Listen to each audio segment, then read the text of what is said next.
When my dad died, we were all in shock. It was very sudden, and there was no planning. And so we had to guess at what he wanted, and decisions were made based on emotion. I think that sometimes it's just something that the average person doesn't think about. My mother and I had never had the conversation as far as what her wishes were, as far as if she had made arrangements for payment in advance. The answer was no, she hadn't. And so on one of the worst days of my life, I was out getting a loan to pay for her funeral. When you're under stress like that, there's almost no such thing as a small deal, and small things become big.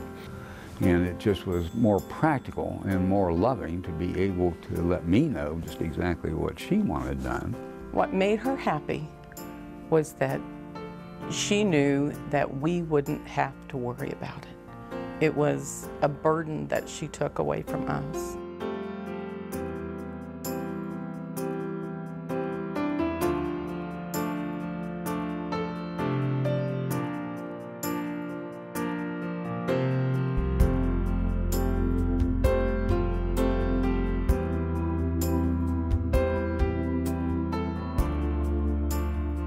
And you know, a death in the family can certainly bring out the best in people. It could bring out the worst, and it can do both on the same day. If there are any issues between family members, death and dying does not bring out the best dynamics. It's so easy for brothers and sisters, for instance, to feel that mom or dad would certainly not have wanted something or would have definitely wanted something. I know when my own mother passed, you know, my sister was, I think we should do this. And, you know, I was like, I think we need to do that. And the boys were, well, don't you think we should do the other thing? Pre-planning can avoid those types of conflicts, especially if mom and dad have made the decisions. If that burden can be lifted, then, you know, the loved ones can be about celebrating life. I had time to grieve loss of my husband and just, you know, sit back, like I said, around the kitchen table and enjoy the family and friends and the stories you always talk about.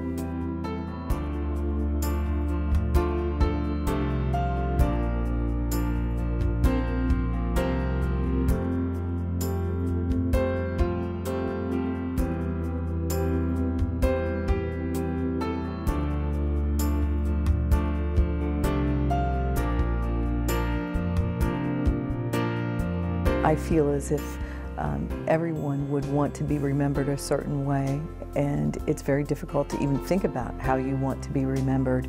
But if we ask them, how would you like to be remembered? What do you want to tell your children? What would you want them to know about how much you love them, about how much they touched your life and how much they filled your life full of joy every single day? We were able to have a more open discussion about what they're really feeling and what they really want. They had a couple children, and you know, we could start talking more about what we could do to help them in the ceremonies, you know, to make them be included in it. We have people come in all the time who say, oh, we had the best time pre-arranging our funeral. It was so much fun. We really enjoyed it, and we're really glad that we took care of it.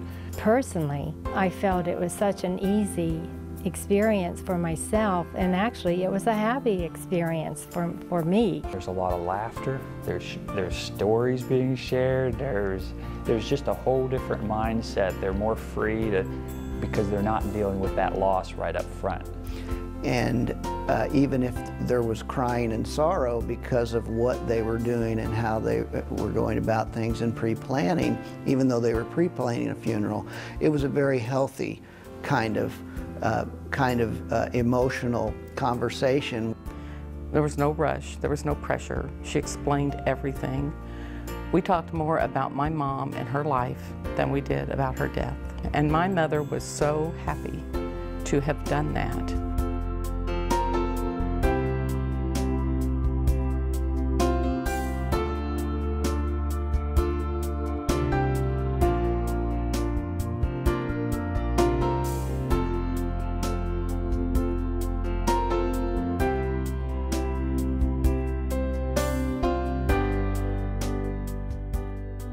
I think the biggest benefit is that the customer who comes in to prearrange their funeral gets to decide and select what they want for a funeral.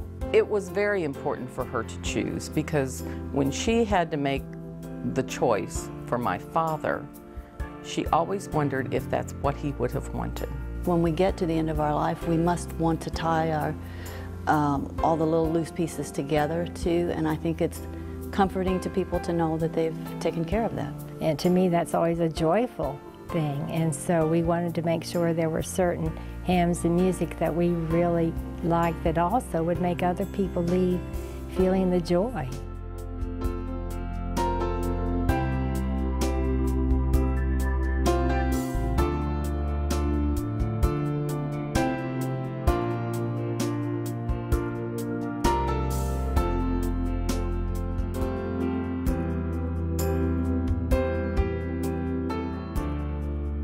Survivors may not really truly recognize the importance of that gift that's being given to them, possibly until years in the future. The most unselfish gift that someone can give to their family is to plan in advance. It's a gift of pure love. It's a gift of considerate behavior. It's a considerate gift forever to hold and to hold dear. To know that Mom and Dad took care of everything in the way that they would want to see it be handled. Mother gave us a great gift by, planning hers, paying for it. Not that we wouldn't have been happy to pay for it, but we didn't have to. So it really was a gift she gave us. Probably the last best gift you can give your children is a prearranged funeral.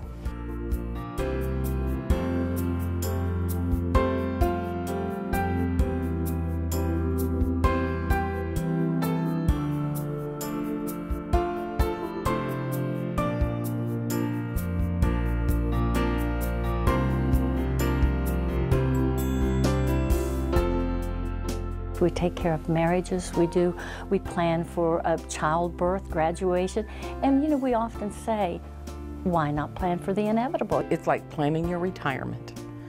Everyone should start early in life, saving and planning for their retirement. And this is just one more piece. You're planning what you're going to do, where you're going to go, what activities you're looking forward to, but you also need to plan for there's going to be an end. And you want to make that as easy for your family and your spouse as possible. I think people just are realizing more and more the value of getting things done in advance like this, just as they do their wills, their power of attorney papers, their living wills and all this, get everything in place, they get this in place also. I think people prearrange or should prearrange because it makes financial sense, it makes emotional sense for your family, and it's just a good thing to do.